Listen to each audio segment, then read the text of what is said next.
કરીએ મહત્વના સમાચારની સાથે તો મહત્વના જે સમાચાર મળી રહ્યા છે ભૂપેન્દ્ર પટેલની કેબિનેટનું વિસ્તરણ કરવામાં આવ્યું છે। તો ગુજરાતના નવા મંત્રીમંડળની શપથવિધિ સંપન્ન થઈ ગઈ। રાજ્યપાલ આચાર્ય દેવવ્રતે તમામ મંત્રીઓને શપથ લેવડાવ્યા। હર્ષ સંઘવીએ સૌથી પહેલા શપથ ગ્રહણ કર્યા। તેમને ડેપ્યુટી સીએમ બનાવાયા છે। ત્યારબાદ જીતુ વાઘાણી, નરેશ પટેલ, અર્જુન મોઢવાડિયા, પ્રદ્યુમન વાજા અને રમણ સોલંકી કેબિનેટ મંત્રી તરીકે શપથ ગ્રહણ કર્યા।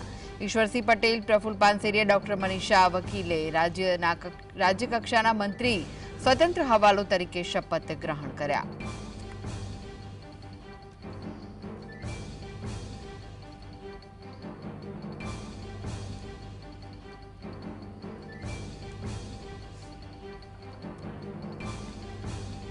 तो हर्ष संघवी शपथ ग्रहण कर्या। ऋषिकेश पटेल पण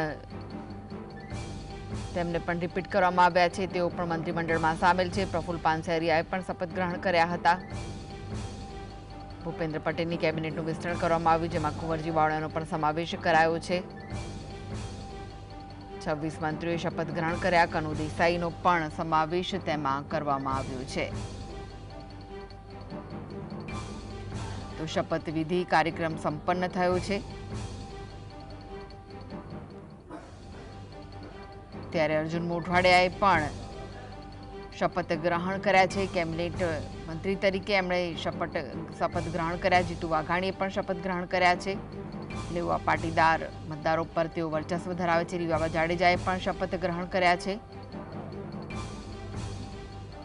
તો દર્શના વાઘેલાએ પણ શપથ ગ્રહણ કર્યા છે।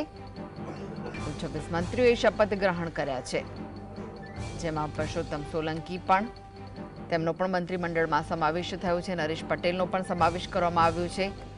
આજે નવા ચહેરા છે, 19 જેટલા તેમના નામ પર નજર કરી રહ્યા છે। કાંતિ અમૃતિયાએ પણ શપથ ગ્રહણ કર્યા હતા।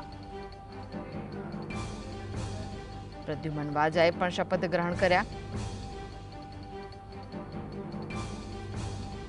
આ સાથે જ સ્વરૂપજી ઠાકોર જેમણે શપથ ગ્રહણ કર્યા બનાસકાંઠામાંથી છે। ત્રિકમ છાંગા જે અંજારમાંથી છે। આહિરો બીસી સમાજ પર વર્ચસ્વ ધરાવે છે। રમેશ કટારાએ પણ શપથ ગ્રહણ કર્યા હતા। તો મહાત્મા મંદિર ખાતે શપથવિધિ કાર્યક્રમ યોજાયો, જે સંપન્ન થયો છે। ત્યારે રમણ સોલંકીએ પણ શપથ ગ્રહણ કર્યા હતા। આ જે નેતાઓ છે જેમણે શપથ ગ્રહણ કર્યા।